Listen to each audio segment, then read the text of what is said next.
దేవర movie war one సైడే. ఆరేండ్ల తర్వాత సోలోగా వస్తున్న ఎన్టీఆర్. దేవర మూవీ 2024లో యంగ్ టైగర్ ఎన్టీఆర్ అభిమానులే కాకుండా ప్రేక్షకులు సైతం ఎదురుచూస్తున్న చిత్రం దేవర.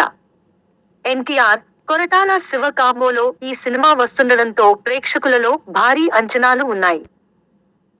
ఈ చిత్రంలో శ్రీదేవి కూతురు జాన్వీ కపూర్ హీరోయిన్ గా నటిస్తుండగా సైఫ్ అలీఖాన్ విలన్ గా నటిస్తున్నాడు. ఇప్పటికే ఈ సినిమా గ్లింప్స్ విడుదల చేయగా ప్రేక్షకులను ఆకట్టుకుంటుంది. ఇక ఈ సినిమా 2 భాగాలుగా వస్తున్న విషయం తెలిసిందే. మొదటి పార్ట్ దసరా కానుకగా అక్టోబర్ 10న ప్రేక్షకుల ముందుకు రానుంది.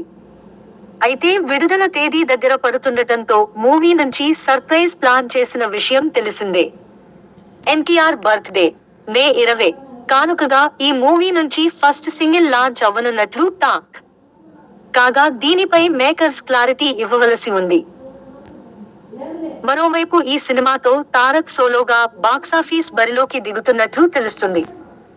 దసరా కానుకగా ఈ మూవీ వస్తుండగా దేవరకు పోటీగా చుట్టుపక్కల ఏ మూవీ లేకపోవడం విశేషం. ఇంతకు ముందు నాగచైతన్య తండేల్ సినిమా కూడా దసరా బాక్సాఫీస్ బరిలో దిగుతున్నట్లు వార్తలు వచ్చాయి.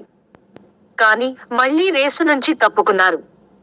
అయితే 6 ఏళ్ల తర్వాత తారక్ సోలోగా బాక్సాఫీస్ బరిలోకి దిగుతుండడంతో దేవరకు భారీగా కలెక్షన్స్ వచ్చే అవకాశం ఉన్నట్లు తెలుస్తుంది.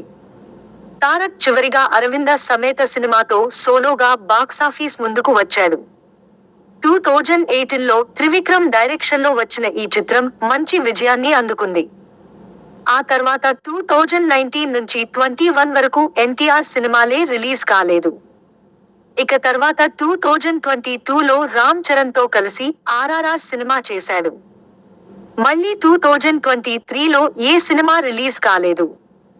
ఇప్పుడు 2024 అంటే దాదాపు 6 ఏళ్ల తర్వాత ఎన్టీఆర్ సోలోగా వస్తున్నాడు.